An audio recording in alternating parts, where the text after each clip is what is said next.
प्रधानमंत्री को मेरी बात को गौर से सुन लेना। नहीं हटाया गया और वहां कानून का राज स्थापित नहीं किया गया तो बहुत जल्द मैं जंतर मंतर पे अनिश्चितकालीन मणिपुर के लिए बैठूंगा, क्योंकि मैं सब कुछ बर्दाश्त कर सकता, लेकिन बाबा साहब अम्बेडकर ने कहा कि किसी भी देश की तरक्की का पैमाना उस देश की महिलाएं हैं और ये हम प्रथम रंग के भारतीय हैं। अगर मणिपुर की बेटियों के साथ अन्याय होगा तो हम मुंह छिपा के घर में नहीं बैठेंगे, इसी जंतर मंतर पे मैं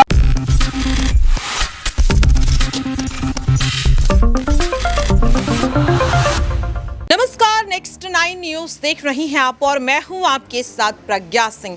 भीम आर्मी के चीफ और आजाद समाज पार्टी के संस्थापक चंद्रशेखर आजाद और बसपा सुप्रीमो मायावती के बीच क्या वाकई में कोई बड़ी खाई बन चुकी है? क्या मायावती वाकई में चंद्रशेखर आजाद के साथ गठबंधन नहीं करना चाहती हैं? क्या मायावती को चंद्रशेखर आजाद से किसी चीज का खतरा है जिसकी वजह से चंद्रशेखर आजाद पर हुए हमले को लेकर मायावती ने एक शब्द तक नहीं कहा? चंद्रशेखर आजाद ने हाल ही में यानी कि 21 जुलाई को दिल्ली के जंतर मंतर पर एक बड़ी जनसभा को संबोधित किया। इस दौरान चंद्रशेखर आजाद ने एक बड़ा बयान दिया जिसके बाद कई ऐसे सवाल जो हैं अब उनके जवाब मिलते हुए नजर आ रहे हैं। पहले आप चंद्रशेखर आजाद का ये बयान सुन लीजिए। यहाँ पर समर्थन मिलता हुआ दिखाई दे रहा है। यहाँ पर सवाल ये रहेगा कि कई विपक्षी दलों ने चंद्रशेखर आजाद को समर्थन दिया, यहाँ तक कि सुभाषपा के प्रमुख ओम प्रकाश राजभर उनसे मुलाकात करने भी गए, लेकिन दलितों की मसीहा माने जाने वाली बसपा सुप्रीमो मायावती इस मामले पर अभी तक खामोश है। तो क्या लग रहा है कि चंद्रशेखर आजाद का वर्चस्व जो लगातार तेजी से बढ़ रहा है, उन्हें भीम आर्मी का समर्थन मिल रहा है, क्या इससे मायावती घबराती हुई दिखाई दे रही है? ऐसा कुछ नहीं है, हमारी बहन जी घबरा नहीं रही है, हमारे भाई। तो फिर उन्होंने कुछ कहा क्यों? अभी तक वो खामोश क्यों है इस मामले में? उनकी राजनीति हमेशा शांत राजनीति रही है आज तक का, ये उनका। लेकिन कम से कम वो तमाम मुद्दों पर अपनी बात रख रही हैं। चंद्रशेखर आजाद पर हुए हमले को लेकर एक ट्वीट तो वो कर सकती थी, मुलाकात तो कर सकती थी। वो कर सकती, वो उनकी अपनी सोच है। हमारे भाई अपने अलग अपने हिसाब से चलते हैं, लेकिन हमारा अपना काम कर रहा है बहन जी, हमारी अपना काम कर रहे हैं, वो हमारी आदर्श नेता, हम उनको मानते हैं। यानी कि जो तमाम लोग लगातार मायावती और चंद्रशेखर आजाद के बीच खाई पैदा करने की कोशिश कर रहे हैं, क्या लग रहा है ये खाई वो पैदा कर पाएंगे? क्योंकि लगातार ये सवाल उठाया जा रहा है कि मायावती खामोश।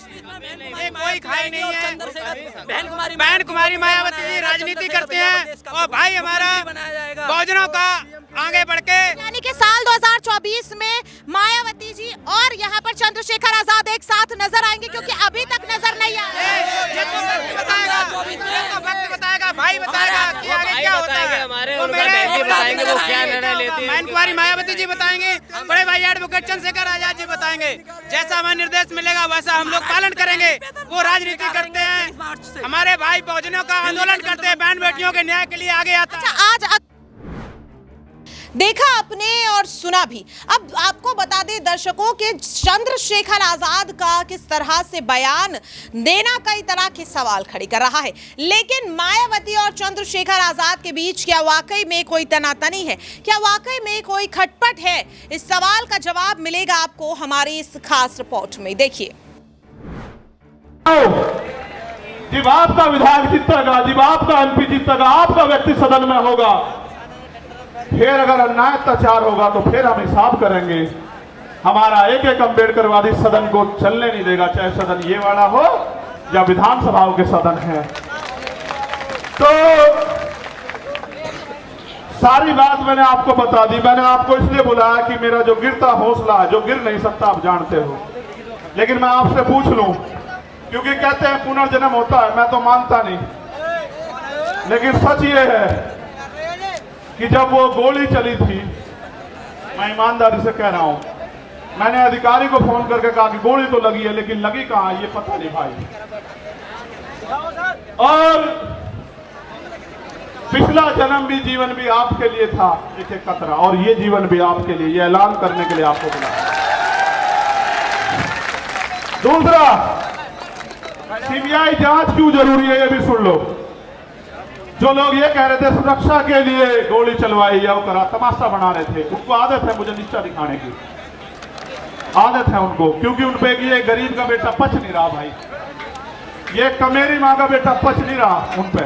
तो मैं भी उनको बता देना चाहता हूं कि हो सकता है आपके मालिकों के हाथ भी इसमें शामिल ना हो, इसलिए मैं इसकी सीबीआई जांच चाहता हूं कि मेरे जान से ज्यादा, मेरी जान से, मेरे लोगों से ज्यादा दूसरों को क्यों प्यार हो गया है, वो क्यों मेरी जान लेना चाहते हो। तो प्रकृति के आशीर्वाद से, आप भाइयों के सहयोग से, प्रार्थनाओं दुआओं से मैं आपके बीच में, वरना ऐसा भी हो सकता है कि आज यहाँ इकट्ठा तो होते, मेरी तस्वीर लगी होती और आप रो रहे होते कि भाई हमारा भाई चला गया।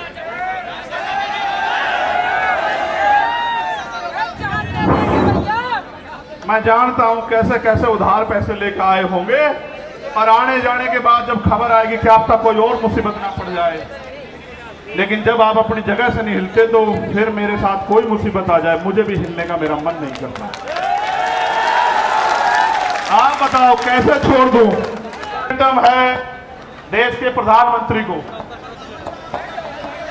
मेरी बात को गौर से सुन लेना, मीडिया के जरिए प्रधानमंत्री तक चला जाए, इंटेलिजेंस के जरिए, अगर मणिपुर का अन्याय नहीं रुका और मणिपुर के मुख्यमंत्री को नहीं हटाया गया और वहां कानून का राज स्थापित नहीं किया गया, तो बहुत जल्द मैं जंतर मंतर पे अनिश्चितकालीन मणिपुर के लिए बैठूंगा, क्योंकि मैं सब कुछ बर्दाश्त कर सकता हूं, लेकिन बाबा साहब अम्बेडकर ने कहा कि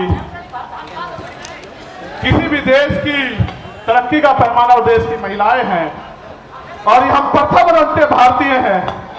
अगर मणिपुर की बेटियों के साथ अन्याय होगा तो हम मुंह छिपा के घर में नहीं बैठेंगे, इसी जंतर मंतर पे। मैं चाहता आपको रामलीला मैदान भी बुला लेता, पता है इसलिए बुलाया कि जंतर मंतर का इतिहास है, आपने 21 मई को मुझे ताकत दी, और ये वो धरती है जहां पहलवान बेटियों पे लाठियां चलाई गई। उस दिन मैं नहीं था कि जख्म का हिसाब करने के लिए मैंने आप लोगों को यहां बुलाया। बहुत बहुत धन्यवाद। जय भीम, जय भारत, जय मंडल, जय जोहर, जय संविधान, हमारी एकता जिंदाबाद। एक रिक्वेस्ट, जैसे आराम से आए वैसे ही जाना, जैसे आराम से आए आप वैसे ही जाना, आपकी जान कीमती है मेरे लिए बहुत।